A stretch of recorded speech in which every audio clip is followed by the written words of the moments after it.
Nehemia tahu Allahnya besar. Ya, Nehemia tahu. Dia Tuhan Allah semesta langit. Allah yang besar yang memiliki langit. Allah yang memiliki segalanya. Allah yang bisa menyelesaikan masalah-masalah kita. Nehemia tahu. Nehemia tahu dia bisa, Allah yang bisa menyelesaikan masalah Abraham, Ishak dan Yakub. Nehemia tahu Allah yang bisa menyelesaikan masalah Yusuf. Nehemia tahu Allah yang bisa menyelesaikan masalah Daud. Nehemia tahu semua. Dia tahu Allah semesta langit, Allah yang luar biasa. Kita tahu nggak? Kita tahu nggak? Sepulang dari tempat ini kita melupakan bahwa Allah kita Allah yang besar. Kita tidak ingat bahwa kita Allah yang besar. Yang kita ingat kita besar, kita punya koneksi, kita sanggup menyelesaikan masalah kita. Yang kita ingat bahwa saya berusaha untuk pekerjaan saya, untuk usaha saya, untuk pertanian saya, untuk anak-anak saya.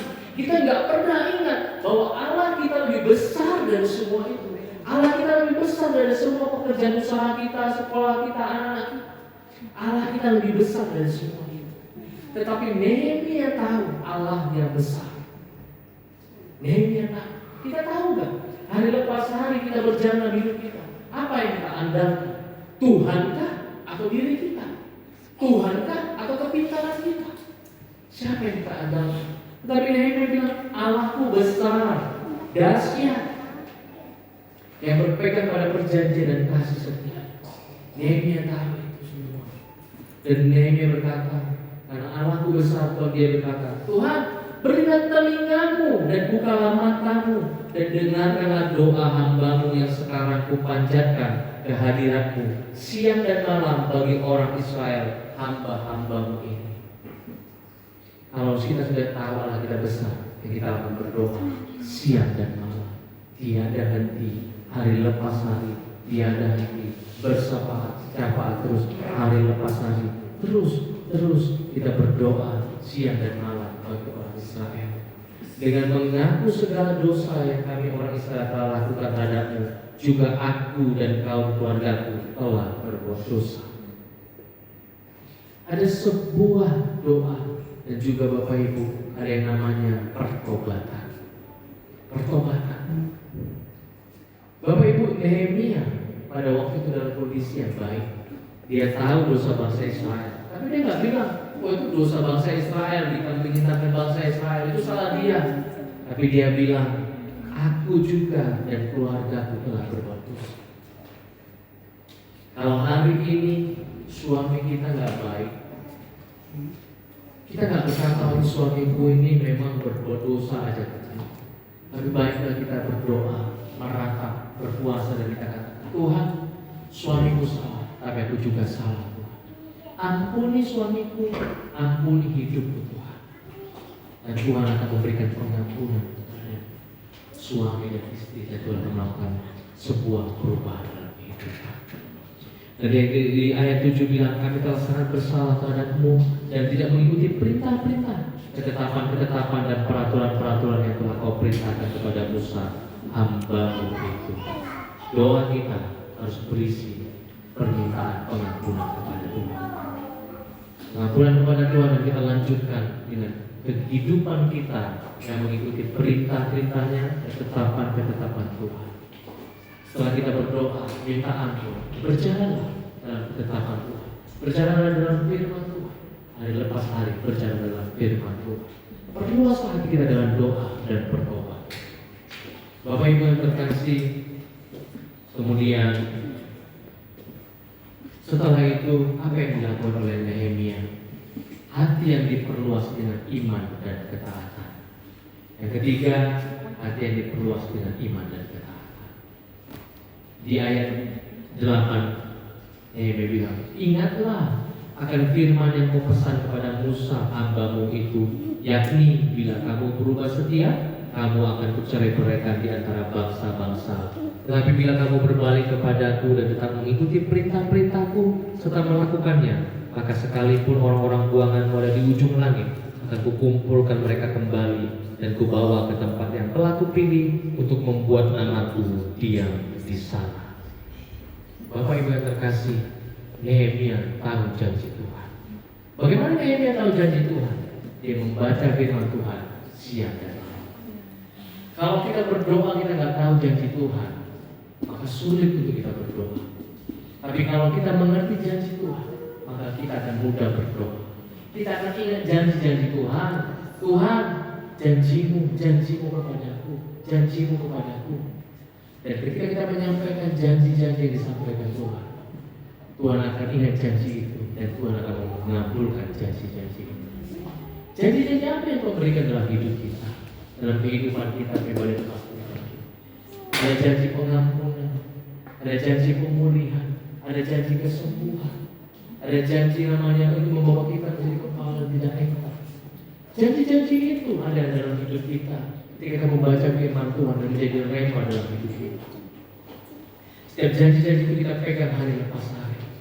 Kalau ketika kita melihat hidup kita, perekonomian kita sepertinya belum baik, perekonomian kita sepertinya enggak seperti yang kita harapkan, kok kondisinya semakin tidak baik, maka kita ingat akan janji-janji Tuhan bahwa Tuhan yang memberikan berkat kepada kita, Tuhan yang membuka tingkat-tingkat langit kepada kita.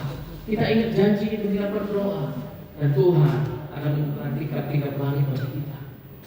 Kalau kita melihat keluargaku belum diselamatkan, aku sendiri yang masih diselamatkan, kemudian kita membaca firman Tuhan, kita ingat janji Tuhan, satu orang diselamatkan maka seluruh keluarganya akan diselamatkan. Kita pegang janji itu, maka suami kita, istri kita, keluarga yang belum selamat akan diselamatkan oleh Tuhan. Maka janji itu harus kita pegang. Caranya baca firman Tuhan.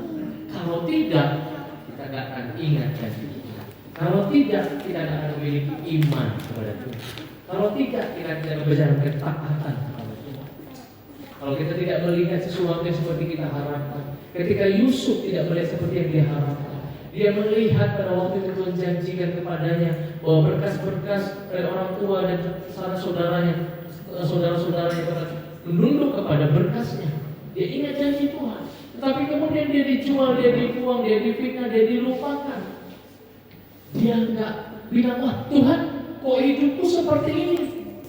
Dia teringat dengan janji Tuhan bahwa Tuhan akan menggenapi janji itu. Masalah yang ada tidak membuat dia undur dari Tuhan karena janji Tuhan. Terus dia berjalan dalam janji Tuhan. Dan sampai akhirnya maka keluarganya itu menyembah kepadanya.